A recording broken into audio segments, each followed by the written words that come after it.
हरिओम. लाओत्सेचा ताओबोध. योगदास श्री जय गणेश जोशी यांचे प्रवचन. स्वतःवरून जग ओळखावे भाग 2. कोणत्याही दिवसाचे वर्तमानपत्र वाचा, बातम्या ऐका, घटना त्याच त्या असतात. फक्त स्थल काल तपशील यात फरक असतो. प्रत्येक दिवशी जगात तेच तेच घडते. त्यात मूलतः तत्वतः काहीही फरक नसतो. कारण हे सर्व घडवणारे एकाच एका मुशीतून उत्क्रांत झालेले आहेत. हे जेथे घडते ते ठिकाण एकच आहे, विश्व. हे ज्या साधन सामुग्रीतून घडते ती साधन सामुग्री एकच एक आहे, पंचमहातत्वे. हे सर्व ज्या मूलभूत शक्तीमुळे घडते ती परमशक्ती एकच एक आहे, आत्मपरब्रह्म. घटनांचा साचा ठरलेला आहे. युद्ध. इतिहासात Germany, Europe, America, Japan, Russia, Afghanistan, आता भारत, पाकिस्तान, इस्रायल, अरब राष्ट्रे, Iraq, Kuwait, America, Iraq, America, Afghanistan, उत्तर कोरिया, दक्षिण कोरिया, असे कोठे ना कोठे युद्ध सुरू असते. फक्त देश बदलतात. यादवी. आफ्रिकेतील कोणताही देश, भारतात काश्मीर, खलिस्तान, नागालँड, बोडो इत्यादी. रशियात सर्व राज्ये नुकतीच वेगळी झाली. अशी सतत अंतर्देशीय यादवी सुरू असते. आतंकवाद. पाकिस्तान, भारत, अफगाणिस्तान, अमेरिका, इंग्लंड, श्रीलंका इत्यादी देशांमधून आतंकवादी सतत विस्फोट घडवून विध्वंस करत असतात. खून. मालमत्ता, चोरी, बलात्कार, द्वेष, मत्सर, सहज गंमत म्हणून या आणि अशा कोणत्याही कारणाने खून होत असतात. जीवाला काही म्हणजे किरकोळ सुद्धा किंमत राहिलेली नाही. स्वतःत ताकद आहे, भाडोत्री गुंड आणू शकतो, मनात आले कर ठार. बलात्कार. दर मिनिटाला कुठे ना कुठेतरी बलात्कार, बळजबरी, विनयभंग, छेडछाड होत असते. महिलांना लक्ष्य केले जाते, त्यांची आबरू लुटली जाते, विरोध केल्यास ठार केले जाते. चोरी, दरोडे हे तर नित्याचेच झाले आहे. खूप सुनियोजित, अतिशय कौशल्याने पाळत ठेवली जाते. दागिने, पैसे लुटले जातात, विरोध केल्यास ठार केले जाते. फसवाफसवी. दररोज लबाडी करून फसवले जाते.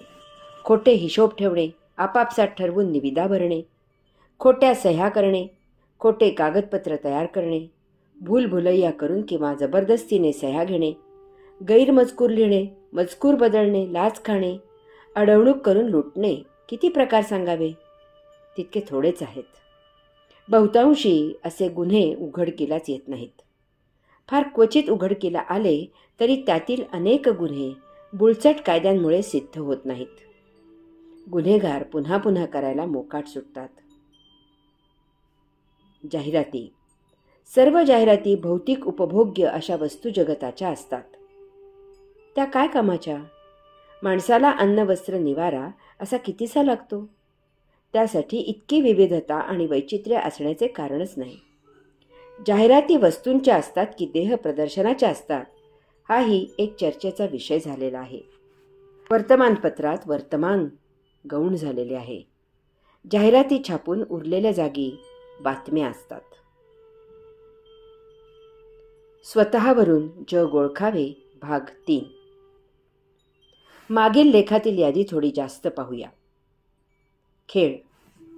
खेळातील मौज, लीला, कौशल्य, निपुणता वगैरे गोष्टी संपुष्टात आलेल्या आहेत.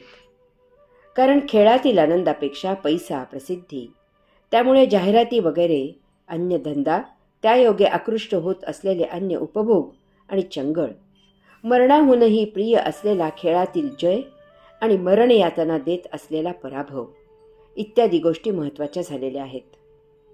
खेळात एक कोणीतरी जिंकते आणि अर्थातच दुसरी बाजू हरते. कोण जिंकले आणि कोण हरले हे गौण आहे. त्यापेक्षा उत्तम खेळ कोणी केला हेच एकमेव महत्त्वाचे असते. परंतु नेमके याला गौणत्व आलेले आहे. इतर अनेक पुरस्कारांपैकी एक असलेला मॅन ऑफ द मॅच दिला जातो. वास्तवात पुरस्कार द्यायचाच झाला तर तोच एकमेव पुरस्कार असला पाहिजे. अशा या खेळाच्या बातम्यातील देश आणि खेळाडू बदलतात, तपशील बदलतो, परंतु बातमी तीच असते जिंकणे हरणे. राजकीय साठमारी हा विषय तर प्रबंध लिहिण्यासारखा आहे. सभांमधून एकमेकांवर गरळ ओकणारे सायंकाळी एका ताटात जेवत असतात. त्या ताटातील पंचपक्वान्नावर ताव मारतात आणि इतकी पक्वान्ने वाढायला याने पैसा कुठून आणला अशा जाहीर चौकशीची मागणी त्याच दिवशी करतात. हे न खाल्लेल्या अन्नाला जागले नाहीत तर शोभून दिसेल. पारंपरिक इस्टेट असल्यासारखे वंशपरंपरागत राजकीय वारसदार असतात.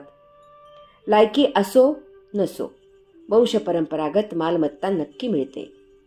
सत्ता पिपासू वृत्तीमुळे विरोध करणाऱ्याला बदनाम करतात. एकमेकांचे पाय ओढतात. प्रसंगी खून करतात. मिळेल तेथे पैसे खातात. गरीब बापड्यांवर दहशत माजवतात. इतके करून संत मंडळे स्थापन करतात आणि तेथे साळसूदपणे मिरवतात. तीर्थयात्रा केल्याने पापे धुतली जातात अशा समजुतीने सर्व देवदेवता साधू संत महाराज स्वामी यांचे चरणी दाखल होऊन आशीर्वाद घेत असतात. कार्यक्रम बारशाचा असो किंवा 12व्याचा, काहीही असो, यांच्या भाषणाचा विषय राजकीय गरळ ओकणे हाच असतो. अशा या राजकीय बातम्या कवडी मोलाच्याही नसतात. त्या ऐकणे वाचणे पाहणे म्हणजे भगवंत श्रींच्या सेवेचा वेळेचा अपव्यय आहे. मुलाखती लेख वर्तमानपत्रात चॅनेलवर मुलाखती असतात. तेथे मुलाखत घेणारा देणारा एकमेकांवर अशी काही स्तुती सुमने उधळत असतात की वाचणारा पाहणारा ऐकणारा स्तिमित होतो.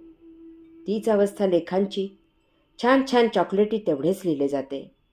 अवगुणांचे गाळणे लावले जाते. अशा मुलाखती लेख काय कामाचे. दैवी आपत्ती. माणूस भौतिक उपभोगांसाठी वसुंधरा पोखरून काढत आहे. प्रदूषणाने ही पृथ्वी हे विश्व इतके विद्रूप करत आहे की आता ही पृथ्वी हे जगडब्याळ हे सहन करू शकणार नाही. त्यामुळे जागतिक वैश्विक पर्यावरणाचा समतोल बिघडतो. भूकंप सुनामी वादळ वणवा येत असतात. हजारो जीवांचा त्यात बळी जातो. नैसर्गिक मालमत्तेचे भरून येऊ न शकणारे नुकसान होते. हे सुरूच असते. ही यादी करावी तितकी अपुरीच असणार आहे.